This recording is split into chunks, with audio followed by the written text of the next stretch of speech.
अस्सलाम वालेकुम, मैं हूँ आमिर खाकवानी। अपने फेसबुक और यूट्यूब चैनल में आपका खैर मकदम। जो नए दोस्त हैं वो चैनल चाहें तो चैनल सब्सक्राइब कर लें, जिनका सब्सक्रिप्शन है उनको वो देखें कि नोटिफिकेशन मिलता है या नहीं मिलता। अपने फीडबैक दिया करें, अपने कमेंट्स दें। मैं कोशिश करता हूँ कि हर कमेंट का जवाब दूँ, उसे पढूँ और खुद जवाब दूँ। पीपल्स पार्टी के हवाले से पहले ही खबर आ रही थी निगरान के दौर में। ये खबर ही बेसिकली ये थी कि निगरान दौर में कुछ वज़रा के खिलाफ, हुकूमती अहदेदारों के खिलाफ जिन पे करप्शन के खासे संगीन इल्ज़ामात हैं, चार्जेज़ हैं, कार्रवाई होगी। बल्कि ये भी कहा गया कि 10-15 से मुख्तलिफ फिगर्स आते रहे, कभी 10 का भी और कभी 15 से 17 जो वफाकी कैबिनेट के जो लोग थे उनके खिलाफ भी कोई केसेस चलेंगे। पीपल्स पार्टी में सिंध के हवाले से ये कहा जा रहा है कि पीपल्स पार्टी को कह दिया गया है, पीपल्स पार्टी की आला क़यादत को कुछ लोगों के बारे में कह दिया गया कि ये बहुत बदनाम हैं, जो बहुत संगीन चार्जेज़ हैं, तो इनको या टिकट ना दिया जाए, नहीं अगर दिया भी जाएगा तो ये जीत नहीं सकेंगे। यानी इलेक्शन में नहीं आगे असेंबली में नहीं आएँगे। अब वो जो कुछ लोग हैं उनके नाम तो ज़ाहिर है सामने नहीं है, लेकिन अंदाज़ा कर सकते हैं पीपल्स पार्टी को तो खैर मतलब क्या कहना चाहिए कि वो पूरा ही पूरा घराना ही उसमें डूबा हुआ है। करप्शन के सब पे चार्जेज़ होते हैं वहाँ पे। वो कहते हैं लंका में सभी 52 गज़ के हैं। तो खैर से सिंध पीपल्स पार्टी में तो यही हाल है सारे। तो एक और खबर, दिलचस्प खबर है, जो इस लिहाज से अहम है कि वो आसिफ जरदारी के फ्रंट मैन समझे जाते थे, बहुत करीबी थे और उनपे बहुत संगीन चार्जेज़ हैं करप्शन के, और ये भी कि उनका एक बहुत बड़ा हिस्सा उनकी करप्शन का लोग कहते रहे हैं मुबैना तौर पे कि बिलावल हाउस में और जरदारी साहब की तरफ जाता रहा है। कराची बिल्डिंग कंट्रोल अथॉरिटी के सरबराह रहे हैं मंजूर काका। काका जो हैं वो बहुत ही ताकतवर शख्सियत थे और आपको याद होगा चंद साल पहले ऑपरेशन हुआ था जिसमें उस वक्त ही बड़ा इशू बना था और मंजूर काका कनाडा फरार हो गए थे, बड़े वक्त निकल गए थे। उस वक्त बड़ा इशू बना था। पाकिस्तान पीपल्स पार्टी जब शर्जील मेमन के बारे में करप्शन की बातें आई और लांच पकड़ी गई और इस तरह की खबरें चली थी और डॉक्टर आसिम पे भी केसेस चले थे, लेकिन कुछ भी हो ना सका। ज़ाहिर है सिस्टम पीपल्स पार्टी असल में बहुत डीप रूटेड जा चुकी है, सिंध पीपल्स पार्टी। जरदारी साहब का तरीका वारदात यही है कि वो हर बंदे को खरीद लेते हैं और अपने बंदे शामिल कर लेते हैं और साथ गठजोड़ कर लेते हैं। केक का हिस्से बाँटने में वो माहिर हैं। तो पुलिस हो, एंटी करप्शन हो, नैब हो, हर जगह हो, हर महकमे में वो अपने बंदे लगा देते हैं। नतीजा ये कि और वैसे 15 साल से हैं, तो किसी को अगर एएसआई भी लगाया हो तो 15 साल बाद वो एसपी तक पहुँच जाता है, एसएसपी तक पहुँच जाता है। तो वो आपके डीप रूटेड इतने हो चुके होते हैं कि ब्यूरोक्रेसी और पुलिस और इंतज़ामिया सारी वो उनको पूरे सपोर्ट करती है हर जगह पे।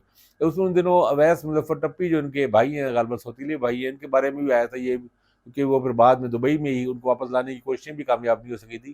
खैर अब मंजूर काका साहब के हवाले से इनको गिरफ्तार किया गया कुछ दिन पहले और इम्पोर्टेंट बात ये है कि अब उनको ज़मानत नहीं मिली, कल उनकी ज़मानत खारिज हो गई और वो मंजूर काका के बारे में कोई उँगली भी नहीं लगा सकता था। वजह ये कि पाकिस्तान पीपल्स पार्टी का अभी दौर है, अभी तो निगरान वज़ीर आला का मकबूल बाक़िर, जस्टिस रिटायर मकबूल बाक़िर का नाम अब फाइनल हुआ है, लेकिन वही पुलिस इंतज़ामिया सब कुछ है। लेकिन वो ऐसी बेबसी की कैफ़ियत है कि मंजूर काका आसिफ जरदारी के निहायत ही चहीते, करीबी, मुअतमद और मुबैना तौर पे फ्रंट मैन जो हैं, उनके खिलाफ मामला आगे इंक्वायरी आगे बढ़ रही है और ज़मानत उनकी खारिज हो गई है, दरख्वास्त ज़मानत खारिज हो गई है।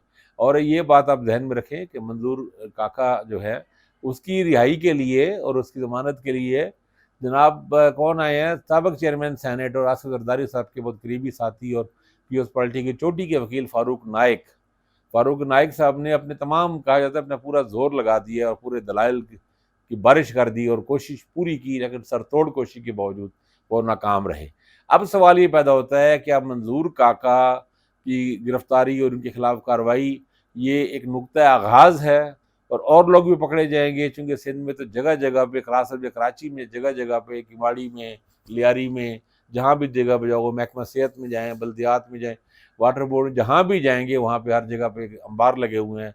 और अगर अंदरून से अंदर रोक कर लिया जाए अगर इत्तेफाक से, गलती से, तो फिर तो मतलब मेरा ख्याल है इतना बड़ा एक काम खड़ा हो जाएगा कि संभाला नहीं जाएगा। पुलिस में भी और इंतज़ामिया में भी करप्शन की, ट्रांसफ़र पोस्टिंग्स के नाम पे हर, आप ये समझे जो इल्ज़ामात उस्मान बुज़दार के पे लगते रहे, फ़रागोगी पे लगते हैं, उसको 10 से 20 से या बाज़ लोग कहते हैं 100 से ज़रब दे दें तो सिंध की हुकूमत की पोजीशन बनेगी।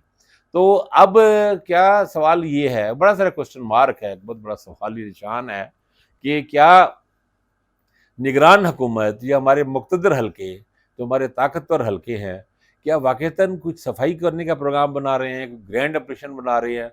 और अगर ग्रैंड ऑपरेशन कर रहे हैं तो ये सिर्फ सिंध तक महदूद नहीं रहेगा, लेकिन सिंध में भी अगर कर रहे हैं तो ये बड़ी बात है। केपी में मैंने पहले भी पिछली बार भी कल भी शायद बात की थी कि केपी की जो निगरान काबीना है, उसके 19 वज़रा के इस्तीफ़े ले लिए गए थे, वहाँ भी लोग लाने के प्रोग्राम है और अच्छे लोग काफ़ी बेहतर लाने का प्रोग्राम मे भी पंजाब में भी ये हो।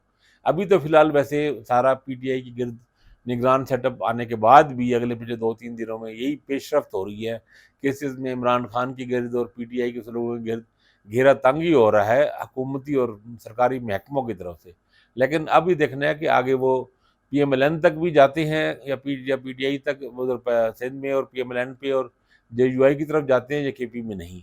अगर वो जेयूआई की तरफ जाते हैं तो ये तो बहुत ही अहम बात होगी। लेकिन निगरान वज़ीर-ए-आज़म ने अपनी पहली मुलाकातों में मौलाना फज़ल रहमान से भी मुलाकात की थी उन्होंने, तो इतना आसान नहीं है सब कुछ होना।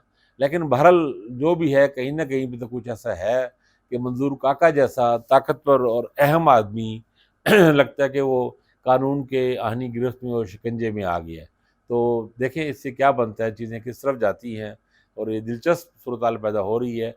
अगर इस तरह का काम बढ़ता है आगे, फिर इस आप ये समझ लें कि इलेक्शन 4-6 महीनों में फरवरी तक भी नहीं होंगे। फिर ये अगर ऑपरेशन क्लीन अप होना है, टेक्नोक्रेट्स तो वैसे ही आ रहे हैं, तो अगर ये शैब सडल जैसे लोगों को भी लाकर अगर अगर क्लीन अप कराना है, चीज़ों को ठीक करना है, सफाई करानी है, तो फिर तो ये 1.5-2 साल का प्रोजेक्ट लग रहा है। तो उस तरफ चीज़ें बढ़ तो रही हैं, लेकिन अभी हम कुछ कह नहीं सकते कि ये मुमकिन है कि सिर्फ़ एक केस ही हो, ताकि वो बाकी लोगों को तंबीह देने के लिए हो और ये हो कि पीएस पार्टी वाले खुद ही कुछ थोड़ी-सी अपनी फ़िल्ट्रेशन कर लें और गंदे लोग जो करप्ट बदनाम लोग ज़्यादा हो गए हैं, उनको अलग करें, कुछ साफ-सुथरे क्लीन फेसेस सामने ले आएँ। तो इसका अगले चंद दिनों में मेरा ख्याल अगला वीक जो है ना, वो इसको तय करेगा, इसको फैसला करेगा। जैसे कोई डेवलपमेंट होती है, नई खबर होती है, दोबारा आपसे बात करेंगे, उस पे भी बात करेंगे। अपना ख्याल रखिएगा। अल्लाह हाफ़िज़।